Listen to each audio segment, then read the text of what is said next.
Добрый вечер, дорогие друзья. Уважаемый Михаил Ефимович, во-первых, я искренне поздравляю вас с днем рождения и 30-летием избрания президентом Республики Саха-Якутия. Действительно, 90-е годы были очень большим водоразделом в государственном развитии нашей Республики Саха-Якутия. Получение автономии нашей республики в 1922 году под руководством Максима Кирилловича Мосова, Платона Юнского, Исидора Барахова и их соратников явилось, конечно, в нашей общественной политической жизни очень важным событием. Но что бы мы ни говорили, как бы мы ни трактовали, все же эта автономия была урезанной, усеченной. Почему? Потому что у этой автономии не было своей собственности и всей полноты государственной власти. Последующие руководители республики Илья Винокуров, Семен Борисов, Гаврий Черяев, Юрий Прокопьев, находясь в тисках и рамках этой автономии, все же сумели обеспечить достойное развитие нашей республики в духе времени. И вот наступают 90-е годы. Развал Советского Союза, хаос и неразбериха в Российской Федерации. И Михаил Ефимович, будучи председателем Верховного Совета Якутской ССР 1989 года, в 90-м году на первом съезде народных депутатов Российской Федерации выступает со своим крамольным докладом, говоря о том, что необходимо сейчас изменять статус автономных республик. Это впервые прозвучало на столь высоком собрании масштаба Российской Федерации. И предложил, чтобы эти национальные территориальные структуры как бы не разделяли народов на ранги. Дальше, развивая эти же мысли, через 11 месяцев, в 1991 году, в апреле месяце, Михаил Ефимович говорит о том, что в этот драматический период в жизни Российской Федерации Якутия себя считает частью Российской Федерации и желает быть в составе Российской Федерации как отдельный субъект, как отдельная суверенная республика. И Якутия желает подписать союзный договор самостоятельно, потому что на это наша республика имеет полное право, потому что производимый общественный продукт и национальный доход по своему объему превышает даже отдельные союзные республики Прибалтики и Молдавии. Вот это звучало очень резонансно, и поэтому, надо сказать, такие слова может говорить только уверенный в своем народе, в своей республике человек, который имеет четкое представление о будущем своей республики и сам имеет очень нужную политическую интуицию. После этого в 90-м году Михаил Ефимович возглавляет принятие декларации о государственном суверенитете, а в 1992 году новой Конституции Республики Саха-Якутия, которые подтверждали, что земля, недра, их богатство, воды, леса, растительный и животный мир, воздушное пространство, другие богатства, континентальный шельф являются собственностью Республики Саха-Якутии и неотъемлемым достоянием народов Республики Саха. Говорят такие вещи, Михаил Ефимович с самого начала определил вектор развития нашей республики по всем направлениям и провел титаническую работу в очень краткий исторический промежуток времени. Он возглавил нашу республику в период перестройки всей экономической, политической системы Российской Федерации. Это, конечно, затрудняло. Михаил Ефимович с самого начала своей деятельности заслужил симпатию и уважение в масштабе Российской Федерации. Я это могу подтвердить тем, что, будучи депутатом Верховного Совета, я воочию видел, как федеральная власть, как федеральные структуры относились к нашей республике. После принятия декларации в 1991 году летом всегда приезжал к нам председатель правительства, союзного правительства Валентин Сергеевич. И он в результате своей командировки выделил нашей республике 3000 тонн мяса и 1800 тонн масла. Это в то время была очень ощутимая помощь. Потом под руководством Михаила Ефимовича были приняты самые основополагающие законы нашей республики. Закон о статусе Якутской Саха ССР, который, в общем-то, до принятия новой Конституции имеет полную силу. Потом в начале 1992 года был принят закон о собственности Республики Саха-Якутия. В начале 1992 года было принято постановление Верховного Совета о разделении собственности между Республикой Саха-Якутия и Российской Федерацией. Далее, самым, как говорится, большим достижением, как мне кажется, был указ президента Российской Федерации от 11 декабря 1991 года о полномочиях Республики Саха-Якутия в использовании природных ресурсов. А на другой день, 19 декабря 1991 года, было подписано экономическое соглашение между Республикой Саха-Якутия и Российской Федерацией. Согласно этим документам, наша республика получала в собственность все разрабатываемые, утвержденные и разведенные запасы нефти, газа, золота, алмазов и так далее. Это колоссальная победа, можно сказать. Потом еще дальше принимаются очень важные документы такого характера, что Михаил Ефимович своим указом в 1994 году организовал горно-геологическое предприятие Нижнеленское, которое являлось полной собственностью Республики Саха-Якутия. Поэтому я хочу сказать о том, что все-таки во времена своего правления Михаил Ефимович очень четко себе представлял будущее нашей республики только собственностью. И в этом плане были проведены очень большие работы. Ну, если так говорить, то по инициативе Михаила Ефимовича была переименована наша республика. Благодаря его инициативе было создано новое правительство. Раньше, во времена Аюнского и Амосова, был Совнарком, а потом Совет Министров.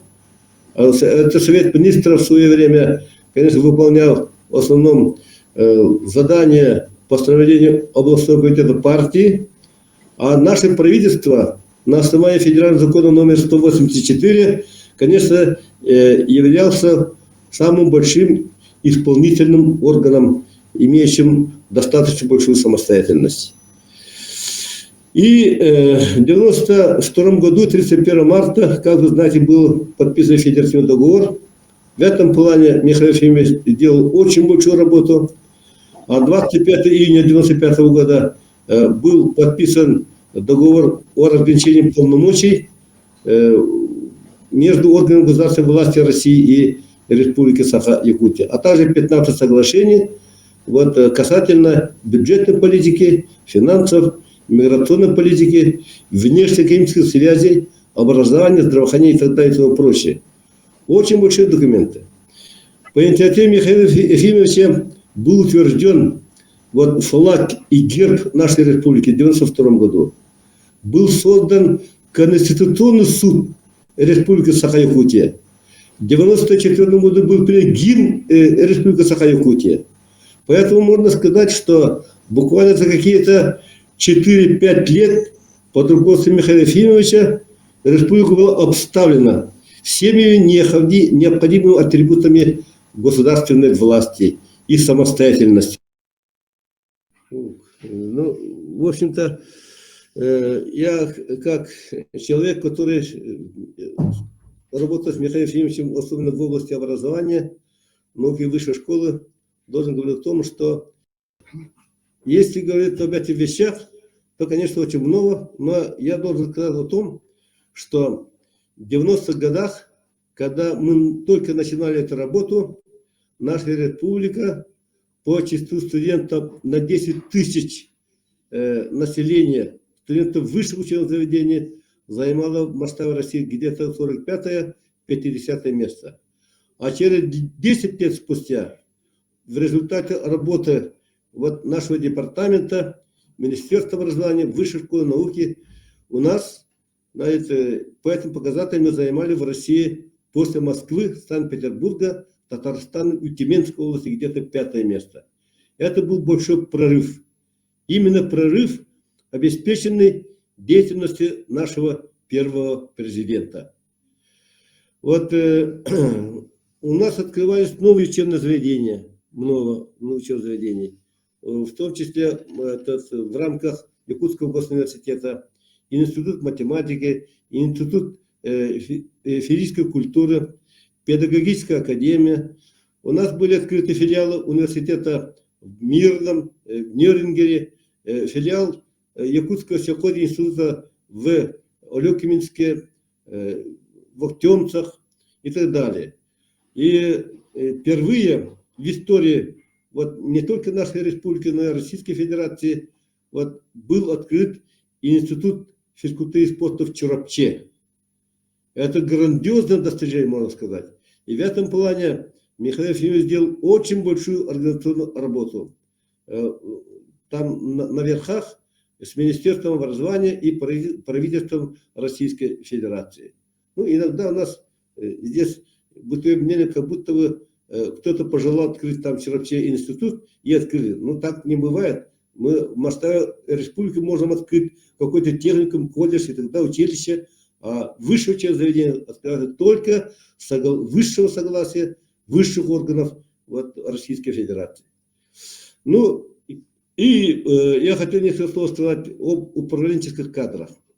Михаил Ефимович уделял большое внимание воспитанию управленческих кадров. Так, своим указом от 24 августа 1998 года он создал и организовал Институт управления при президенте. Раньше наши управленцы получали высшее образование государственное в Москве или Хабаровске, вот в этих академиях, а сейчас они, не выезжая никуда, могли здесь уже у себя в этом институте получать высшее управленческое образование. Вот в этом плане Михаил Ефимович в воспитании вот, кадров управленческих придерживался твердо, как кредо философа российского Ивана Ильина, который говорил: не искоренять, не подавить, не порвать чужую кровь, не задушить иноплеменную и инославную жизнь, а всем дать выход и великую Родину, всех соблюсти, всех примирить, всем дать молиться по-своему, трудиться по-своему, а самых лучших отовсюду вовлечь в государственное и культурное строительство. Так немец Эстерлейн был назначен главой Нернгерийского района, украинец Ларченко работал в Нижней Колыме, на Зеленом мысу. Вот, азербайджанец Рафик Гафаров был назначен генеральным директором Лениннефтегаз. Мамедов Агамали был поставлен на руководящую работу в одном из учебных заведений, а другой Мамедов Агамали до сих пор, Куламович, вот до сих пор работает, нет, не Куламович, я запутал этих Мамедовых, он до сих пор работает генеральным директором Якутцемента. А представители малочисленных народов Андрей Кривошапкин, Мария Погадаева, ну и вот другие были назначены на ответственные посты. При Михаиле Ефимовиче были организованы около 40 землячеств и общин, которые вот отталкиваясь от национального разнообразия, все-таки они делали все возможное, чтобы прийти к духовному единству. Михаил Ефимович вот в 91 году организовал ЮНЕСКО, поэтому республика имела возможность уже выходить за рамки нашей республики. Вот по указу Михаила Ефимовича были организованы 14 представительств Республики Саха-Якутия в разных уголках нашей России, а также за рубежом. В Алма-Ате, вот, в Риге, вот, в Пекине, в Канаде, вот, Анкоридже, Хабаровске, Благовещенске, Новосибирске, в Санкт-Петербурге.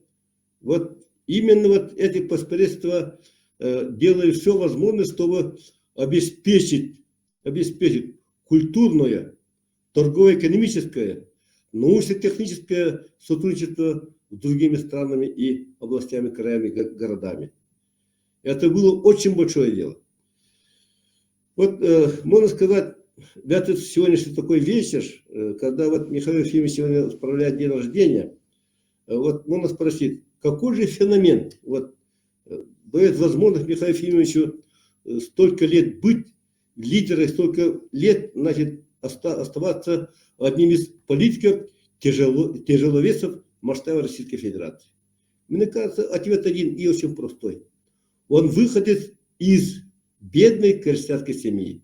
Это человек, который военное и послевоенное время испытывал трудности, недостаток, скажем. Ему вот приходилось радоваться от куска лепешки, хлеба, маленькой рыбешки. И поэтому он сейчас очень ценит труд простого человека. Он поэтому сегодня очень высоко ценит людей труда. У него самоорганизация. Он научился в это время самодисциплине и так далее. Я должен сказать о том, что в масштабе России и на фоне других областей, краев республик, пожалуй, даже нет такого лидера, который бы встречался со многими ведущими лидерами мировых держав. Скажем, Михаил Ефимович в свое время встречался с президентами Соединенных Штатов Америки Джорджем Бушем-старшим, Биллом Клинтоном, мэром города Парижа, будущим президентом Франции Жаком Шираком, президентом Израиля Вейдекером.